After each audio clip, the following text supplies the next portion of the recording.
თუ ამ ღილაკს დავაჯერ, უნდა დატენოს. ის რეალურად 8 ვოლტს თენს. მოდი. ეს მაგარია. ოდესმე გიფიქრია, შესაძლებელია თუ არა ელექტროველოსიპედის აშენება ელექტრონიკის გარეშე. ეხლა, როცა ვამბობ ელექტრონიკის გარეშე, ვგულისხმობ იმას, რაც Google-ის განმარტებით არის. სადაც ელექტრონიკა არის ფიზიკისა და ტექნოლოგიის დარგი, რომელიც ტრანზისტორებისა და მიკროჩიპების გამოყენებით სქემების დიზაინს ეხება. ჩვენ მაინც დაგჭირდება რამდენიმე მავთული და ბატარეა, მაგრამ მინდა ყველაფერი დანარჩენი მექანიკური იყოს. უმეტესობა თანამედროვე ელექტროველოსიპედებისა იყენებს უქოლგო DC ძრავს, რადგან ისინი წარმოუდგენლად ძლიერები და ეფექტურები არიან მათი ზომისთვის. მაგრამ მათ ასევე სჭირდებათ ელექტრონული სიჩქარის კონტროლერი, რომ მიაწოდოს ენერგია. ასე რომ, უბრალოდ ვერ შეაერთებთ ბატარეას და ვერ წახვალთ. მაგრამ რა იქნებოდა თუ შეგეძლოთ? ეს ვიდეო KiwiCo-ს მიერ არის სპონსორირებული. მოგვიანებით უფრო დეტალურად ვისაუბრებთ მათზე. ეს არის Reedy's გადამთვლის ძრავა, რომელსაც სახელი ეწოდა ამ პატარა მწვანე კაფსულის მიხედვით გვერდზე, რომელსაც Reedy's გადამთველი ეწოდება. და როდესაც მაგნიტი ახლოს მიიტანება გადამთვლთან, ის იკეტება და დენს ატარებს. ამიტომ ეს ხვეულები მოქმედებენ როგორც ელექტრომაგნიტები და როდესაც მუდმივი მაგნიტები გადიან Reedy's გადამთვლთან, ხვეულებზე მიეწოდება დენი, რაც აჩქარებს მაგნიტებს მარჯვნივ და ამუშავებს ძრავს. ადრე Reedy's გადამთვლის ძრავი პატარა სათამაშო მანქანაში დაამონტაჟა. და ის ძალიან კარგად მუშაობდა, რადგან ძალიან ცოტა ენერგიას ხარჯავდა და მცირე ბიძგითაც კი შეეძლო საკუთარი თავის დატენო. მოდით ახლა ეს გავზარდოთ და ვცადოთ ველოსიპედზე დავამაგროთ. ამ დიდი ვერსიას რამდენიმე მცირე განსხვავება აქვს, მაგრამ ძირითადად იგივე პრინციპით მუშაობს. თუმცა, რადგან მზა Reedy's გადამთველი 9 ამპერზე მეც ვერ უძლებს, მომიწია საკუთარი გადიდებული Reedy's გადამთვლის გაკეთება. ის ძალიან მარტივია. უბრალოდ 2 ლითონის ზოლია, რომლებიც მცირე დაშორებითაა განთავსებული. ზუსტად ისე, როგორც პატარა Reedy's გადამთვლში. და როცა მაგნიტი მას გვერდით ჩაულის, ზოლებიდან ერთი მეორისკენ მიიზიდება და დენის მიწოდებას ახდენს კოჭებზე. ეხლა ამ ძრავს ძალიან მცირე სიმძლავრე აქვს. ძირითადად იმიტომ, რომ თითო როტორზე მხოლოდ 6 მაგნიტია, რაც ნიშნავს, რომ კოჭები ბორბალს თითო ბრუნვაზე მხოლოდ 6 ჯერ უბიძგებენ. თუმცა, თუ მაგნიტების რაოდენობას გავზრდით, უნდა შევძლოთ გამომავალი სიმძლავრის გაზრდა. ამიტომ ავაწყო ეს ძრავი 16 მაგნიტით და მონაცვლე მაგნიტური პოლუსების მიმართულებებით და მას გაცილებით მეტი ბრუნვის მომენტი აქვს. თუმცა Reedy's გადამთველი საჭირო გახდა მოდიფიცირება, რადგან მონაცვლე მაგნიტები ჩართვის მომენტებს ურევენ. ამიტომ პატარა მაგნიტი მოათავსე მოქნილ ზოლზე, რომლის მხოლოდ იმ მაგნიტების მიმართ იზიდებოდეს, რომელთაც საპირისპირო პოლუსი აქვთ გარეთ მიმართული. ასევე როგორც ჩანს, არსებობს ელექტრული შეერთების პრობლემები, რადგან ნიკელის ზოლები დროთა განმავლობაში ნაპერწკლების გამო ზიანდება. ამიტომ ცადე კარბონის კონტაქტის გამოყენება, რომელიც ჩვეულებრივ გამოიყენება ჯაგრიანი ელექტროძრავებში, მაგრამ საბოლოოდ მან ზოლზე კარბონის ტვერი დატოვა, რამაც კარგი შეერთება შეაფერხა. და ბოლოს ვიპოვე ეს პატარა გადამთველები, რომლებიც როგორც ჩანს 15 ამპერზეა გათვლილი და მათგან კონტაქტები ამოვირა, რაც ჯერჯერობით ბევრად უკეთ მუშაობს. დავიწყოთ ველოსიპედის აწყობა. ველოსიპედი, რომელსაც გამოვიყენებ, აქვს მარტივი მილისებური ჩარჩო, რაც დიზაინს ამარტივებს. სამგანზომილებიანი მოდელი OnShape-ში, რომელიც არის ღრუბლოვანზე დაფუძნებული CAD პროგრამა და მაძლევს საშუალებას ეთიანი ძავის სამაგრი დავაპროექტო ამ ველოსიპედისთვის.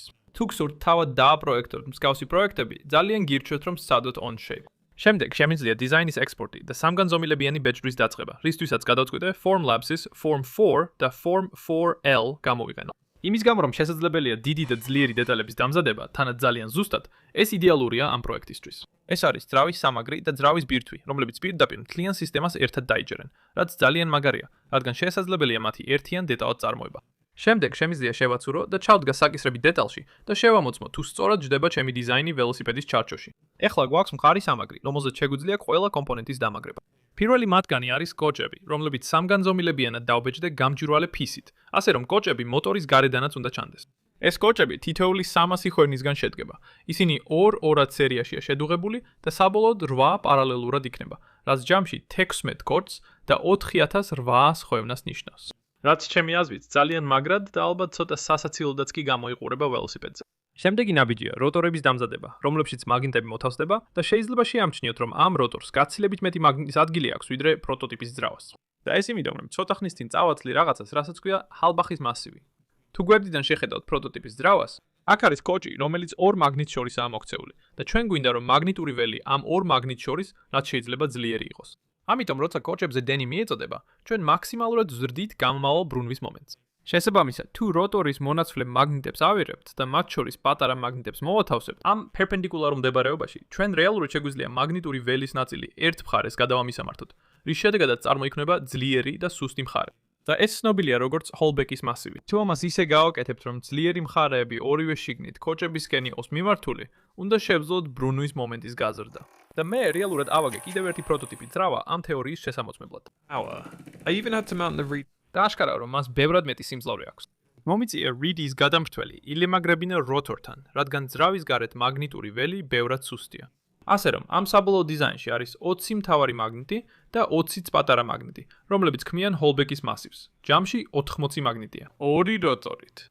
და ესენი შეიძლება დამაგდეს ღერძზე და წამყვან შგივზე, სანამ ძრავაზე მიამაგრებენ, რაც საშუალებას გვაძლევს, რომ როტორი ორივე მხარეს დავაყენოთ ველოსიპედზე და კოჭები შუაში მოვაქციოთ. ეხლა რიდის გადამრთველს ძრავაზე დავამაგრებთ და ტესტისთვის მზად არის.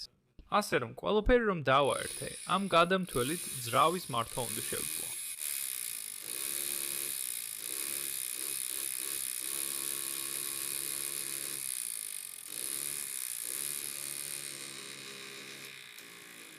Despite running well below the 15 amps, these switch contacts are. ეხლა, მაშინაც კი როცა რაღაცა არასწორად მიდის, ყოველთვის რაღაცას ვსწავლობ.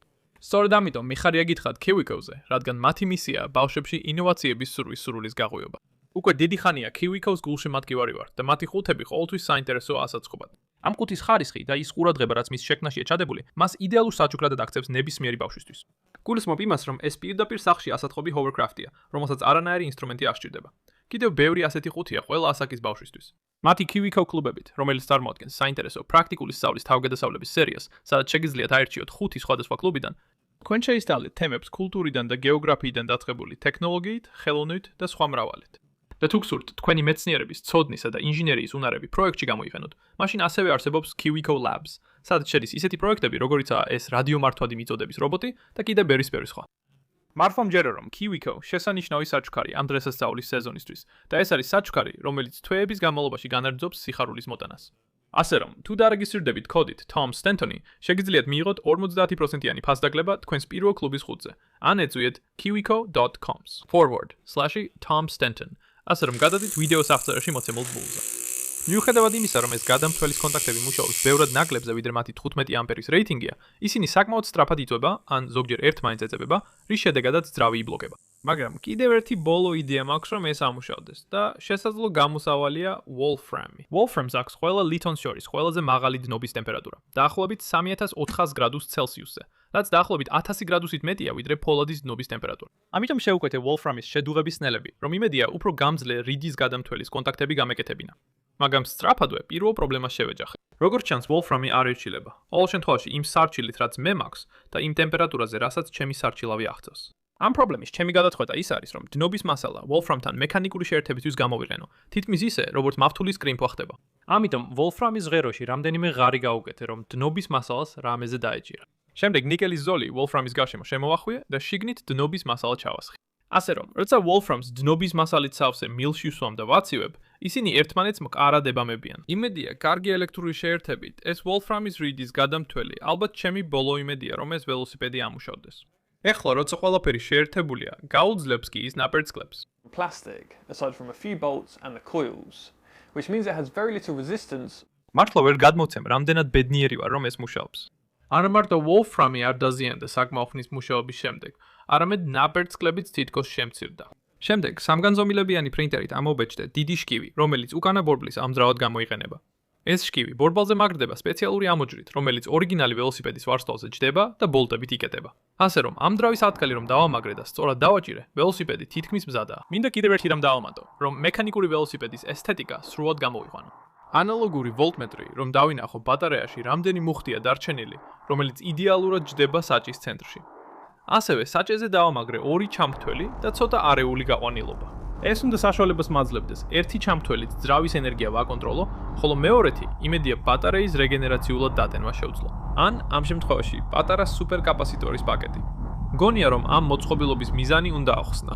ჩვეულებრივ ელექტროძრავებს აქვთ რკინის ბირთვი, რაც მნიშვნელოვნად აძლიერებს კოჭების ელექტრომაგნიტურ ძალას. მაგრამ ეს ასევე იწვევს წინააღმდეგობას მაშინ, როცა ძრავა გამორთულია, რადგან მაგნიტები იზიდებიან ბირთვისკენ.